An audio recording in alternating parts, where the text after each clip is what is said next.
Merhaba, şimdi ekmek yapacağız ama iki farklı yöntemle yapacağım.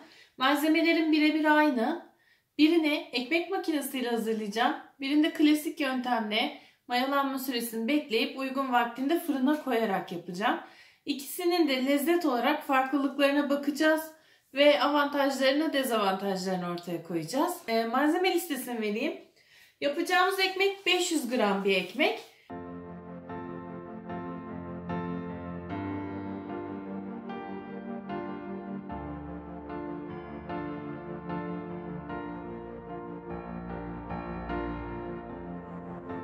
Şimdi bu malzemeler benim ekmek makinemin önerdiği beyaz ekmek tarifinin malzemeleri. Ben hep bu şekilde yapıyordum ekmek makinemle. Bir gün yazlıktayken yazlıktaki ekmek makinem yolun yarısında bozuldu. Ve o bozulunca ben ne yapacağım? Karışım yapmışım, yazık. Onu yoğurdum. Bir güzel mayalanma süresini bekledim. Fırında pişirdim. Öyle de ekmeğim oldu. Ama tabii ekmek makinesinin başka avantajları da var. Şimdi iki yöntemle de yapalım. Hangisi lezzetli, hangisi daha kolay hep birlikte görelim. Şimdi şöyle yapıyoruz. Demin saydığım malzeme sırasıyla kaplarımın içerisine malzemeleri koymam gerekiyor. Yani en önce sıvı yağımı kabıma döküyorum. Bir taraftan da bunu döküyorum.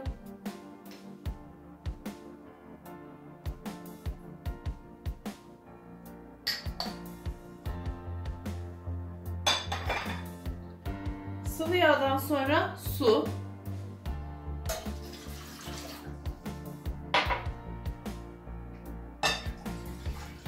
Tamamen aynı işlemleri yapıyorum. Yağ, su, tuz,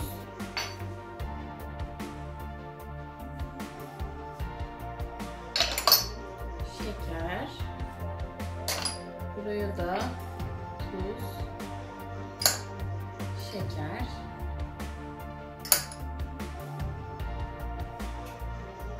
Süt tozu,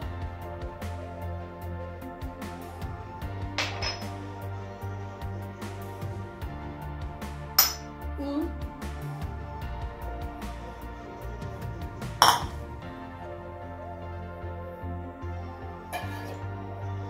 ve son olarak en üstte maya.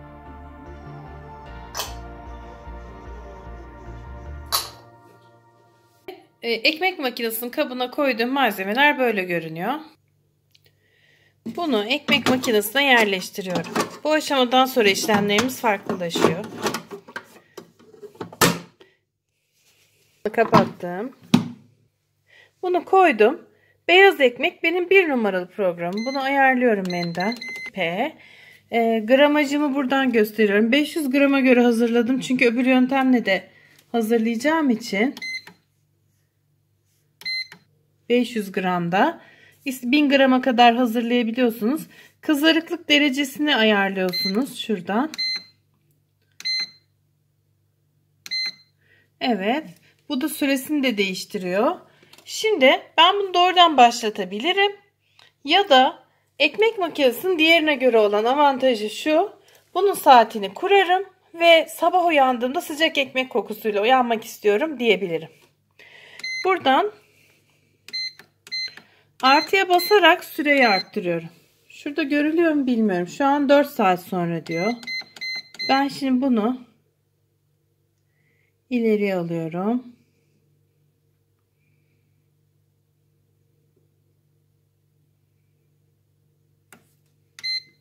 Maksimum 13 saat sonra oluyor.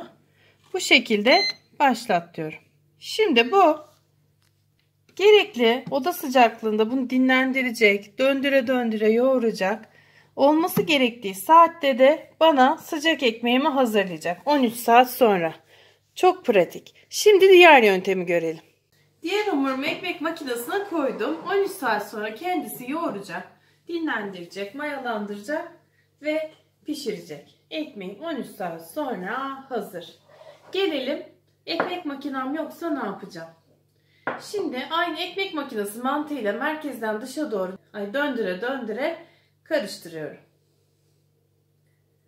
Birazcık ortadaki sıvılar unu aldıktan sonra normal yoğurma yöntemi gibi yoğuracağım. Ama ekmek hamuru çok cıvık bir hamur. Ekmek makinesinin en güzel yanından biri de bu cıvık hamurla muhatap olmamak diyebilirim. Bu arada yakında Ramazan geleceği için Ramazan pidesi de yapacağım. Aklınızda olsun.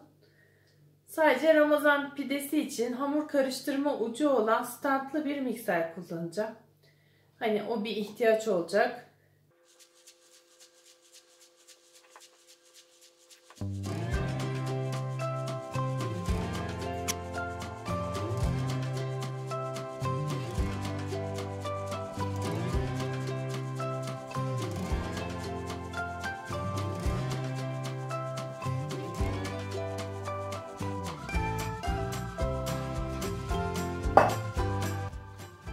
Evet, hamurum hazır. Hamurumun üzerine temiz bir bezle örtüyorum. Ve hafif ılık bir ortamda mayalanmaya bırakıyorum. Yaklaşık 1 saat kadar. Ne kadar çok beklerse o kadar kabarık ekmeğim olur. En az 1 saat bekleyecek. Daha sonra fırına koyacağız. Şimdi 1 saat mayalanmasını bekledim. Ve ben küçük küçük toplar halinde yapmayı düşünüyorum ekmeğimi.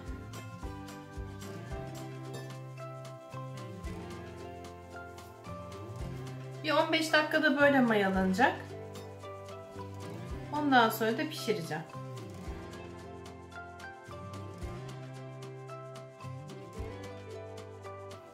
Yine üzerine örteceğim. 15 dakika bekleyeceğim. 180 derecede ısıttığım fırına koyacağım.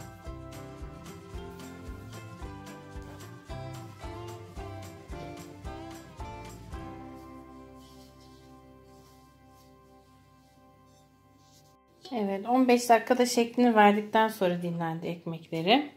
Şimdi bunları 180 derecede ısınmış fırınıma koyuyorum.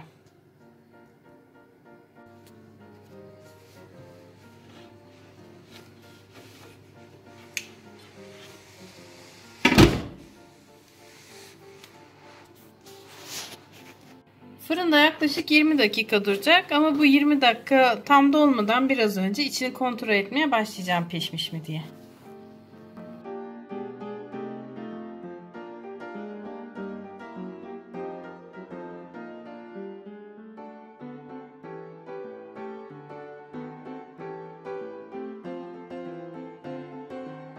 Hazır. Şimdi ekmeklerin üzerine biraz bezle örteceğim kurumasınlar diye. Daha sonra da servis yapacağım ekmek sepetine alacağım.